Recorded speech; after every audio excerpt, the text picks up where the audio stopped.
अस्सलामु अलैकुम व रहमतुल्लाहि व बरकातुह। कैसे हो आप सब? उम्मीद करती हूँ अच्छे ही होंगे। आज हम बात करेंगे हजरत मूसा अलैहिस्सलाम का वाक़या। हजरत मूसा अलैहिस्सलाम अल्लाह के सबसे प्यारे नबियों में से एक नबी थे।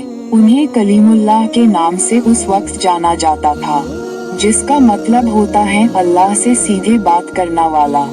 यानी कि हजरत मूसा अलैहिस्सलाम में ऐसी करिश्माई ताकत थी कि वो सीधे अल्लाह से बात कर सकते थे। हजरत मूसा अलैहिस्सलाम की कहानी का जिक्र कई हदीसों में आया है।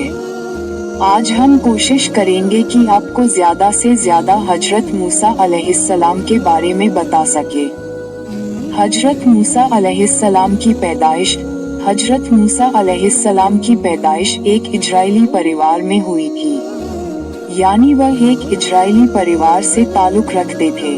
कुरान शरीफ में हजरत मूसा अलैहिस्सलाम का नाम करीब 136 मर्तबा आया है।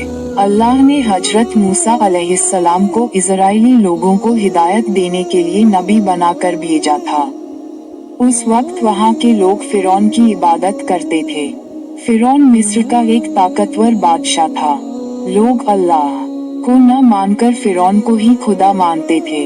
तब अल्लाह ने लोगों को हिदायत देने के लिए हजरत मूसा अलैहिस्सलाम को वहाँ के लोगों के लिए नबी मुकर्रर किया। हजरत मूसा अलैहिस्सलाम लोगों को हिदायत देते कि अल्लाह ही सबसे बड़ा है, उसी की इबादत करना है, उसी से दुआ करनी है। हजरत मूसा अलैहिस्सलाम हजरत इब्राहिम अलैहिस्सलाम के खानदान से थे। जैसा कि हमने पहले ही बताया कि हजरत मूसा अलैहिस्सलाम इजरायली परिवार में पैदा हुए थे। इजरायली लोग जो कि यहूदी थे, जिनके 12 कबीले थे, या कहे यहूदियों का समूह, जिन्हें बनी इसराइल कहा जाता था। बनी इसराइल के लोग हजरत याकूब, जिन्हें हजरत इसराइल भी कहा जाता है, जिनका अंग्रेजी नाम जेकब था, उनसे ताल्लुक रखते थे। उस वक्त बनी इसराइल के लोग जमीन पर सबसे अच्छे लोग थे, लेकिन मिस्र के लोग इनसे नफरत करने लगे थे।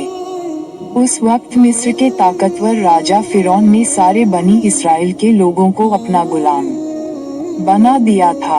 उनसे बहुत काम करवाया जाता था, उन पर जुल्म किया जाता, उनकी औरतों से हर वो काम करवाया जाता था जो फिरौन चाहता था। फिरौन एक बहुत बड़ा घमंडी राजा था। वह अपने आप को खुदा मानता था और इजरायली लोगों पर बहुत जुल्म करता था। जब हजरत मूसा अलैहिस्सलाम पैदा हुए, उस वक्त भी फिरौन मिस्र का राजा था।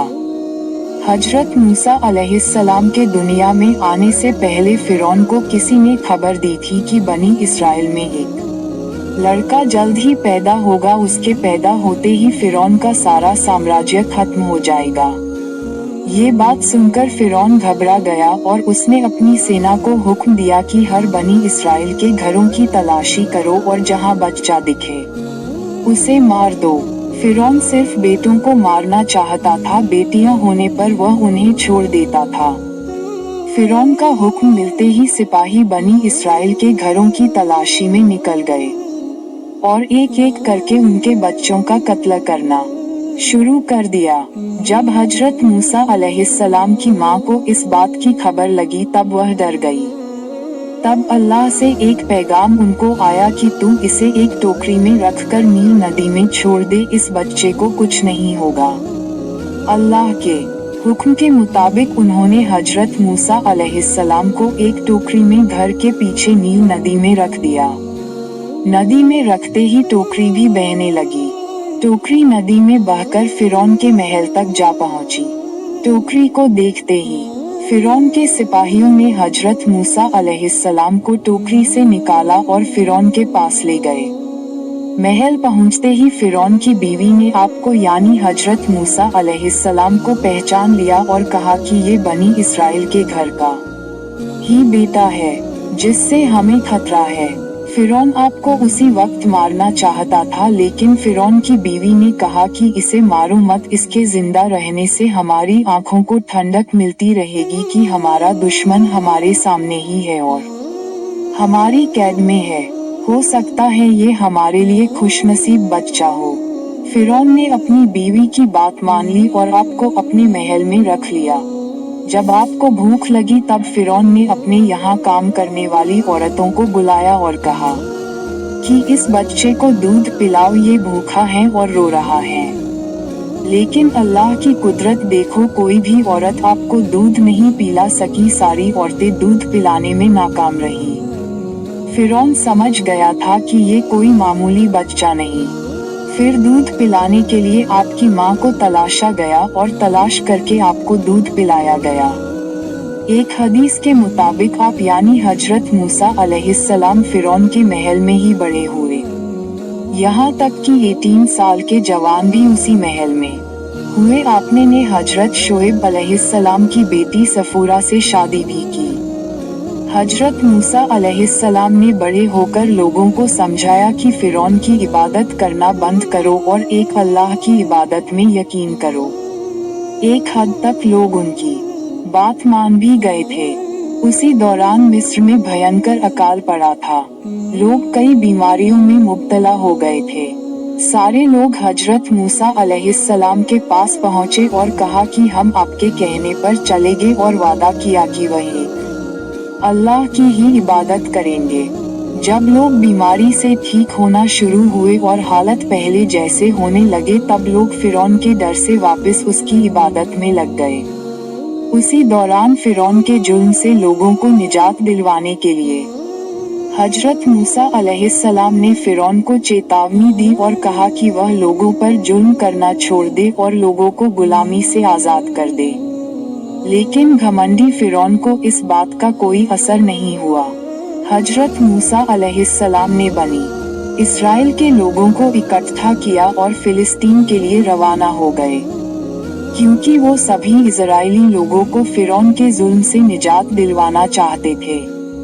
जब फिरौन को आपके फिलिस्तीन जाने का पता चला तब वह एक बहुत बड़ा सेना के साथ आपका पीछा करने लगा। जब हजरत मूसा अलैहिस्सलाम बनी इस्राइल के लोगों के साथ दरियाए नील तक पहुँचे तब उनके पीछे फिरौन की बड़ी सेना थी जो सबको मारने को तैयार थी और आपके आगे गहरा समंदर था। बनी इस्राइल के लोगों ने मान लिया था कि अब फिरौन उन्हें मार देगा। इतने में हजरत मूसा अलैहिस्सलाम ने अपनी लाठी से समंदर के पानी पर मारा, तभी आपके सामने समंदर में एक सूखा रास्ता बन गया और समंदर का पानी अलग अलग हो गया और बीच में सूखा रास्ता बन गया। हजरत मूसा अलैहिस्सलाम और बनी इस्राइल के लोगों ने रास्ता पार कर लिया। फिरौन भी उसी रास्ते पर अपनी सेना को लेकर आगे बढ़ने लगा, तभी अचानक से रास्ता बंद हो गया। फिरौन और उसकी सेना समंदर में डूबकर मर गई। इस बयान को अपने दोस्तों और जानने वालों को शेयर करें ताकि दूसरों को भी आपकी जात व माल से फायदा हो और यह आपके लिए सदका ए जारिया भी हो जाए। क्या पता अल्लाह ताला को हमारी ये अदा पसंद आ जाए और जन्नत में जाने वालों में शुमार कर दे। अल्लाह ताला हमें इल्म सीखने और उसे दूसरों तक पहुंचाने की तौफीक अता फरमाए। आमीन। खुदा हाफिज।